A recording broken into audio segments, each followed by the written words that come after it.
There is a phrase I use very seldomly on my channel. That phrase is a perfect scene. The phrase is pretty self-explanatory, but to expand a little more on its meaning, it describes a moment in a film, anime, or TV series that excels on every facet. Directing, writing, acting, lighting, music, cinematography, editing, and in some cases, animation.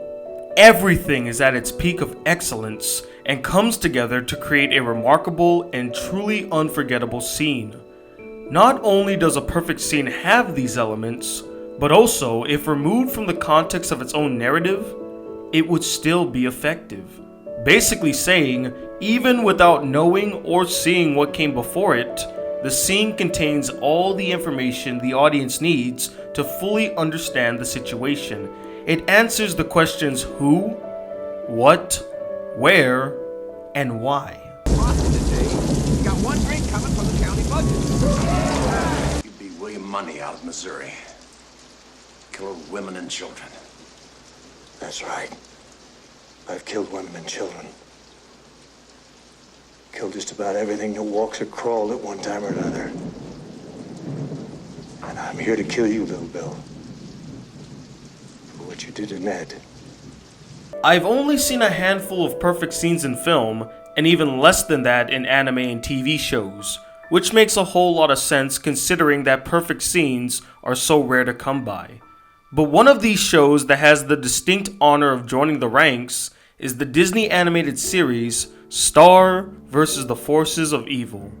But I'm going a little further with this one, as it's not a perfect scene, but rather a perfect episode. Same basic concept, but applied to the whole episode instead of a particular scene. You might assume that the episode I'll bring up is something like Independence Day, and while that is a great episode, that's not the one I'll be discussing. Surprisingly, it's the very simple yet pivotal episode called Lava Lake Beach. So what makes Lava Lake Beach a perfect episode to me? Well, first, it clears the check marks needed to make it perfect. The direction and editing keeps the pace at the right speed. No scene drags on for too long or feels pointless. The animation is top notch, from the subtle expressions to the explosion of craziness at the end. The writing is sharp, being both funny and dramatic, creating a story that's relatable for all demographics as it addresses heartbreak, denial of one's true feelings, but also hope. And the music adds the cherry on top as it's fitting for the episode, especially the piece called The Best Thing to Do is Rewrite It, which plays when Kelly talks about rewriting what the Soul Rise, an event in the episode, means to her, taking it back for herself.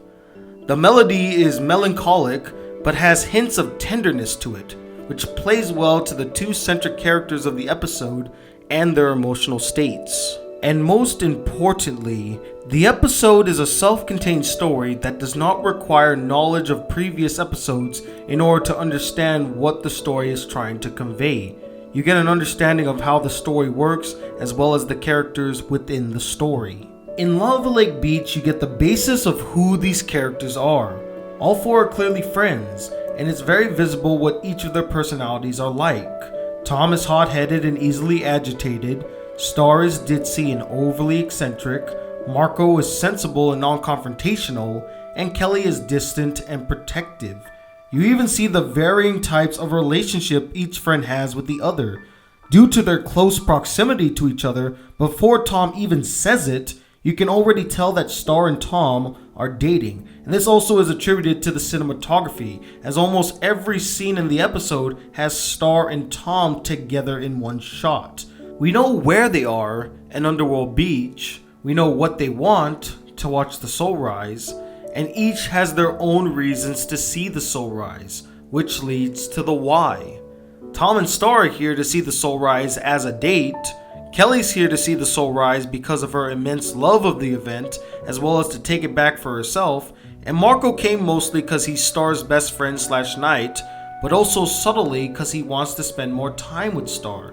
So the episode answers the 4 W's. But the main reason why I think the episode is perfect is for Marco and Kelly's character arcs and their blossoming friendship / potential romance. The two start the episode pretty distant, exchanging only a few words, but then both face emotional conflicts, Kelly with their breakup and moving on, and Marco with facing his true feelings for Star, that brings them together through mutual sadness and vulnerability, finding comfort and hope with each other and creating a connection that could grow into something much more.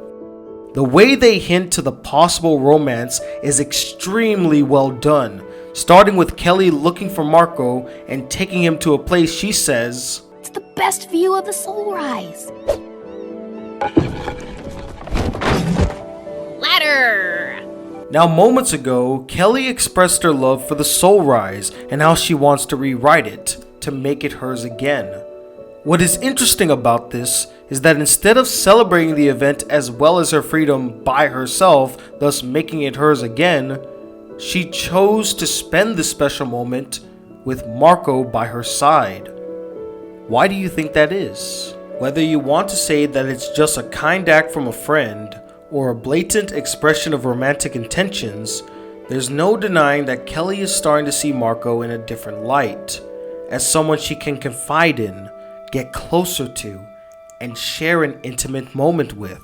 And being touched by her candor and resilience, Marco reciprocates her feelings by giving her his jacket, awkwardly explaining that he gave it to her because she looked cold.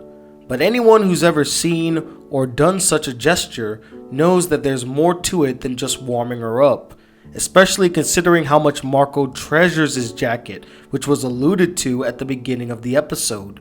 He wouldn't just give it to anyone, it would have to be someone as special or more special to him, which at this moment, Kelly is. She helps him through an emotionally confusing time in his life and inspires hope in him, as well as the possibility of moving on and finding someone new, just like herself. And the two may have found that new someone, as once Marco gives his jacket a token of his newfound respect and appreciation, Kelly leans towards Marco, wrapping his jacket over both of them, connecting the two physically and emotionally as they happily watch the soul rise together.